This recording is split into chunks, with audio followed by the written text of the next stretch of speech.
Konopka taxtasiga konoplarning besilishiga munosabatli bo'lgan hadisidan ikkini so'zildik. Navbatgisi bo'lsa kayop, ya'ni kayop konopka taxtasidan ma'lum bir konopka besib qo'yitilgan vaqtini ifodalaydi. Kayop. Bak alayda roli yo'q. Programni o'xshash yozsangiz bo'ladi. Konopka taxtasidan konopka besib qo'yitilgan vaqtida. Bu yerga oddiy bir program yozib qo'yay. Mening caption deganimiz tang muxtar bo'lsin. Programni qo'zg'atdim.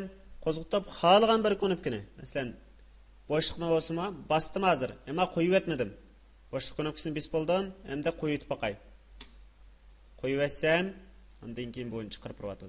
Demak, konopka taxtasiga xohlagan bir konopka besilib qo'yitildigan vaqtida yuz berdigan hadis. Bu hadislarga oddiy bir misol ishlaylik. Konopka taxtasidan ma'lum bir konopka besilgan vaqtida ma'lum bir tor bekatni qo'zg'atib bersin deyli. Unda bo'lsa men shu forum qilamkin yozay bu programni. Besilgan vaqtida. Agar k kodi deganim tang vbk mr bo'lsa, holda shell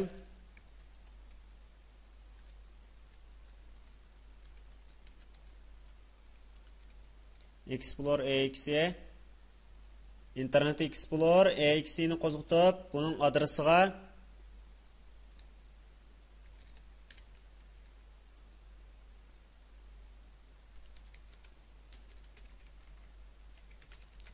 XMR IT ni qo'zg'atib bersin. XMR IT deganni qo'zg'atib bersin. Ondan shart oxirlashsin. Programni qo'zg'atdim. Qo'zg'atib, MR'ni besib qo'yay. Programni tekshirib qo'yaylik. Mayada bir bo'shliq qolib qopti. Bo'shliqni urib etdim, programni qo'zg'atdim, endi MR'ni besib qo'yay. Bassam, besishim bilan MRP besilishi bilan meni qo'zg'atib berdi. XMR IT ni bir qatim qo'zg'atib berdi. Chunki men adresga XMR IT ni qo'zg'atib berdi deb kirgizib qo'ygandim. Qaytib besib qo'yay, endi bosdim. XMR IT qo'zg'aldi. Load hadisi. Odatda intayin ko'p qo'llanilgan hadisa bu. Bir misol elib, ondan keyin tafsil tushundiray. Load hadisiga men meningki back colors deb qizil rangda belgilab qo'yay. Ya'ni forumninki yoki ko'znakninki oq ko'rinishini qizil rang qilib belgiladim, programni qo'zg'atdim. Qo'zg'atsam bu o'rin qizil rangda hosil bo'ldi. Ham demak, bu yerdagi load hadisi ko'znakninki qo'zg'alish hadisi. Ham mush ko'znak yezilishdan burun ko'znak qo'zg'alishi bilan yuz berdi. Hargiz ko'znak yezilib bo'lgandan keyin yuz bermaydi. Ko'znak qo'zg'alish holatiga kirish zamondan VB-ninki load hadisi yuz berdi.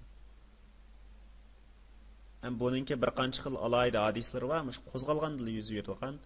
Mushning ichida load hadisi ko'znakning yezilishidan burun qo'zg'alish vaqtida yuz bergan hadisi.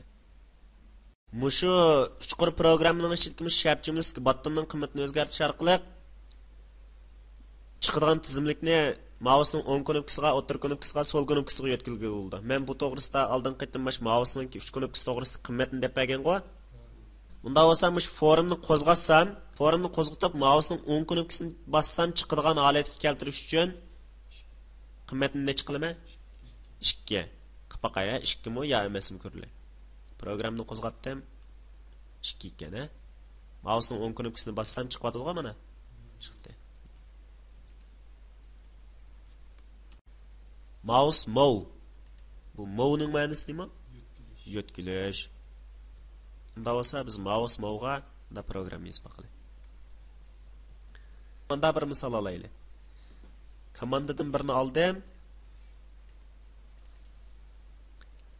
Mousening mouse'ga bunda yozdim. Komanda birininki left deganim tang. Komandaninki left'iga qo'shib beraman 100 ni yoki 10 ni deyli. Programni qo'zg'atdim. Mana meyvatadi-ku ma'vo. Mudaratmasam jim turdi ekan. Mouse'ni bundaq mudaratsam qo'zg'aladi ekan. Programni qo'zg'atdim. Mayadi-ku bu. Ma'lum ustiga mouse ma'lum ustida kelsam hech qanday o'zgarish yo'q. Biroq ma'lum kirsam mana. Mouse movni tushundinglar? Ustida mouse midirganda yoki mouse yo'tkilgan. Mouse up. Mouse'ni qanday qilganda up deganning ma'nosi nima? Ustda yoki buningda mayada ko'tarib o'tish degan ma'noda olamiz. Unda bo'lsa men yozib boqay. Buningga o'xshashlar tekst birdan bir tal elib shu tekst birning ichiga mouse up tekst birning ichiga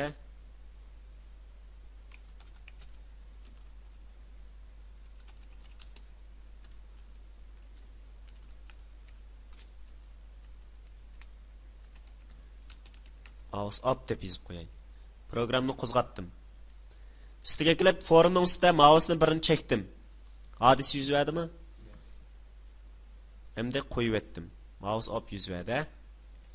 Yoki ustiga kelib mouse'ni midratsam hech qanday o'zgarish yo'q-ku. Bisvasammi o'zgarish yo'q. Faqat qo'yib etganda. Ham mouse down bilan mouse up ikkisi birlashib qaysi hadisiga teng bo'ladi ekan?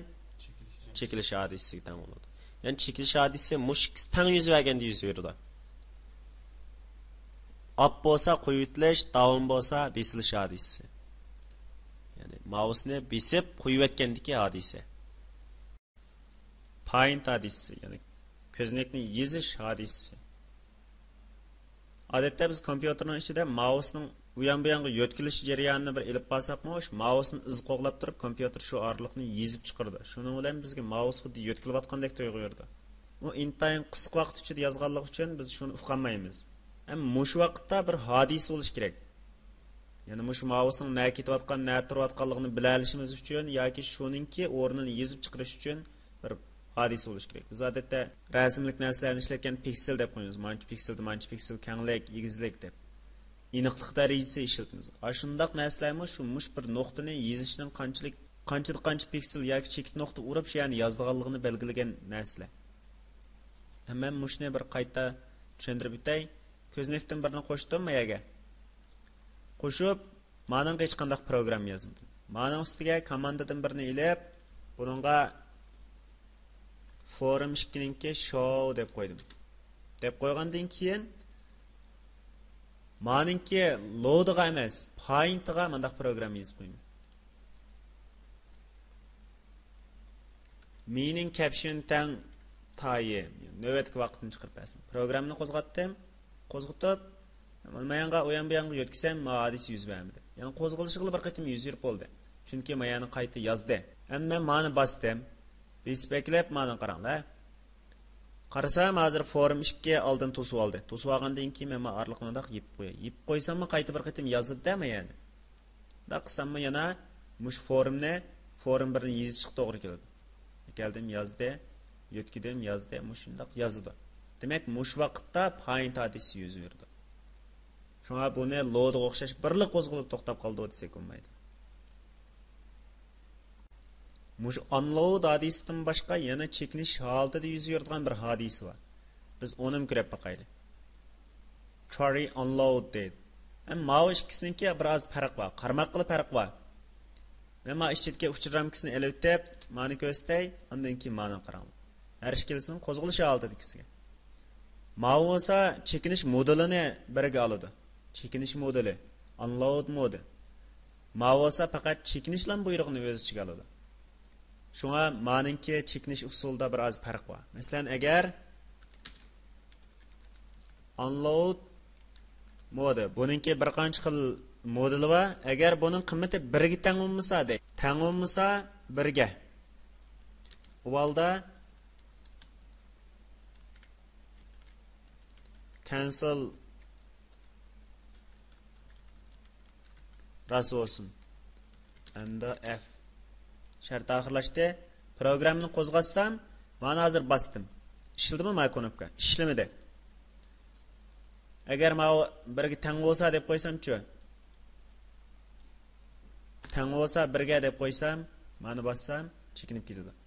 Demak, unload bilan try unloadning o'xshamaydigan yeri carry unload bo'lsa o'zga unload modi, ya'ni chekinish modulini birga so'rab kelgan bo'ladi. Unload bo'lsa faqat chekinish buyrug'ini elib keladi. Mush parametrlarni ishlatish orqali biz sisteminingki qanday vaqtda taqiladigan, qanday vaqtda taqalmaydiganligiga qarata buyruqlarni bera olamiz. Formningki resize hadisi, ya'ni razmir o'zgarish hadisi. Size deganimiz nima edi? Razmir shundaqmi? Oyog'imizning ostida qolsaqmi 41-42 nomerlik deganning oldida size deb bor. Ya'ni razmir degan gap. Unda bo'lsa, mush razmir o'zgargan vaqtda demakchi. Resize razmir o'zgarish degan ma'noni bildirdi. Unda bo'lsa men buning bir program yozdim. A deganimiz tang A plus 1 deb qo'yay. Form 1ninki caption deganim tang A deb qo'yay. Programni qo'zg'atdim. Bir hozir A'ning qanday miqdor qilishim kerak? O'zliksiz o'zgarish uchun tinch o'zgargich miqdor qilishim kerak. Shundaqmi? Static A as integer. Programni qo'zg'atdim. Hozir 1 2 3 4 5 yana bir qatim cho'ng'aysim razmir o'zgardi, kichiklisim razmir o'zgardi, mandaq bo'lsin razmir o'zgardi, mandaq bo'lsin razmir o'zgardi. O'rni emas, o'rni o'zgarsa hech qanday o'zgarish yo'q. Biroq mandaq razmir o'zgarsa, cho'ng kichiklik o'zgarsa, yuz beradigan hodisa. Resize'ni uqdingmi? Mushu ikki hodisidan boshqa yana bir xil hodisa bor. Umi chekinish hodisi. Chekingan vaqtida yuz beradigan hodisa. Davsa o'nim kirib boqaylik. Bo'ma chekingan vaqtida yuz berdi. Hech qanday parametr seplab kelmabdi. Bo'ma programma chekinayotgan vaqtida yuz berdi. Biroq unload bilan buning farqi bor. Unload bilan buning farqi bor. Qanday farq bor? Buningda unload cancelni so'rab keladi. Mouse bo'lsa hech nimani so'rab kelmaydi degan farq bormi? Undaq emas. Unload deganimiz navbatdagi mush ko'znakninki ko'rinma yuzini, ya'ni load hadisi orqali sizib chiqargan ko'rinma yuzini chiqarib etilgan vaqtida yuz berdi. Unload. Mouse bo'lsa butun programmaninki qurilmasini, ya'ni butun ko'znakninki dastlabki yozilgan programma qurilmasini ichki sig'imdan chiqarib etilgan vaqtida yuz berdi.